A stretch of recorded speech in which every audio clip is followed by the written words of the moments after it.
Shit, Paula hissed, her fist smashing into the thin, stained mattress. She could hear them, scratching, scurrying, laughing at her just behind the walls. She'd sworn she'd kill the lot of them. But here they were, those little bastards, playing their nightly game of torment the human. Think you're clever, do ya? She muttered to herself, slumping against the cold stone wall of cell 3.47. Her cell, her kingdom of crap. But tonight was different. Paula had something cooking. She wasn't just talking about the cell-made hooch hidden behind the toilet pipes.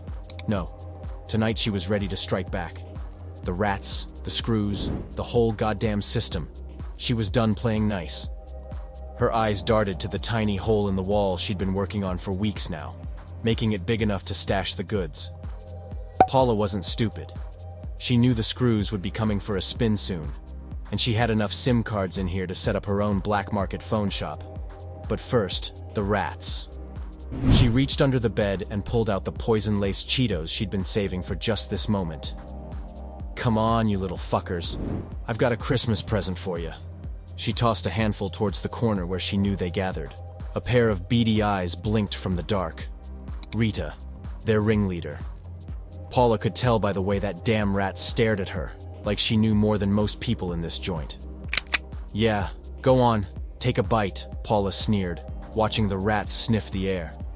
But Rita didn't move.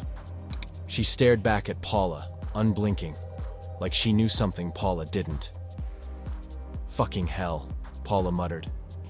Even the rats in here are playing mind games. Her eyes were getting heavy, the heroin she'd snuck in earlier starting to take hold. Sleep pulled at her, but she fought it. Not yet. She still had work to do. But the fight was losing, and soon she drifted into a haze. Hours later, something heavy landed on her chest. Paula jolted awake, heart hammering, the darkness pressing in. For a moment, she thought the rats had finally come for her.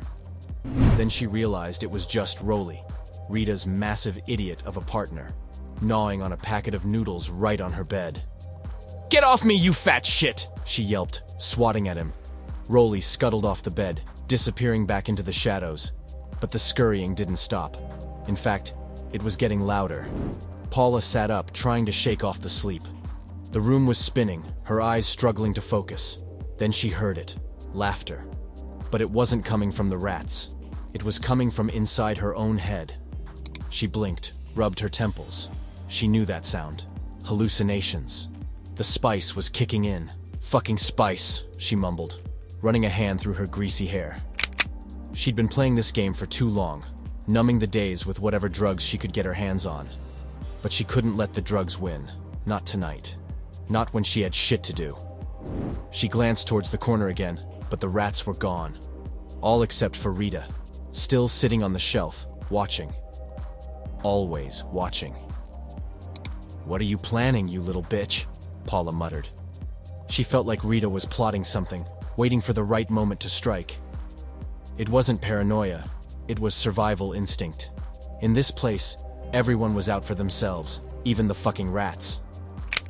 Next morning, Paula woke up to chaos.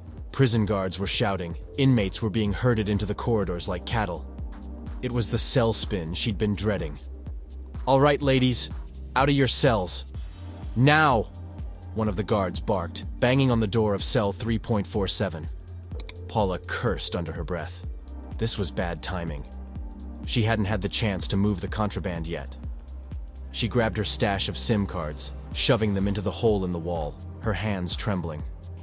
Outside her cell, the guards were dragging women out one by one, making them stand against the walls while the officers rifled through their things. Paula stood in line, tapping her foot, doing her best to act casual. But her mind was racing. She had a gut feeling something was about to go wrong. Back in the cell, Rita and her crew were already in action. The rats scurried through the tunnels they'd spent weeks digging under the prison, hauling small plastic-wrapped packages of phones, drugs, and cash. Rita herself was overseeing the operation, making sure everything went off without a hitch. But this wasn't just about business. No, tonight was personal. After Rolly's death, thanks to that bitch Paula, Rita had vowed revenge. It wasn't just about the SIM cards or the food anymore. This was about payback. And now she had her chance. The rats had been collecting SIM cards from all over the prison, from every hidden corner, and now they were about to deliver them back to their rightful owner. "All right, everyone knows the plan," Rita said, her voice a low squeak as she rallied the troops. "We dump the lot under her bed. Make sure she gets caught red-handed." The rats nodded, ready to strike. "Time for the spin," the guard yelled, his voice echoing through the hallways. Paula's heart was pounding as the guards burst into her cell, tearing it apart. She bit her lip, trying not to show any sign of fear. She'd hidden everything, hadn't she? But then one of the guards froze, his flashlight catching a pile of something unusual under her bed. "What the hell?" he muttered, reaching down and pulling out a fistful of SIM cards. Paula's blood ran cold. "Jesus Christ," the guard called to his partner. "She's got enough of these to open a bloody shop." No, this ain't right. I didn't," Paula started, but the words stuck in her throat. The other guards were already dragging her out of the cell, her protests falling on deaf ears. As they hauled her down to the block, Paula's mind raced. How had this happened? She'd been so careful. Then it hit her. Rita, that fucking rat, had set her up. Back in cell 3.47, Rita watched from the shadows as Paula was taken away. The plan had worked perfectly. The SIM cards had been planted, the guards had found them, and now Paula was out of the picture for good. The rats scurried back into the cell, laughing and high-fiving each other with their tiny paws. "Job well done," Rita squeaked, settling down on Paula's pillow. The cell was theirs now. All of it. No more sharing with that miserable cow. Rita stretched out, letting out a satisfied sigh. The plan had worked even better than she'd hoped.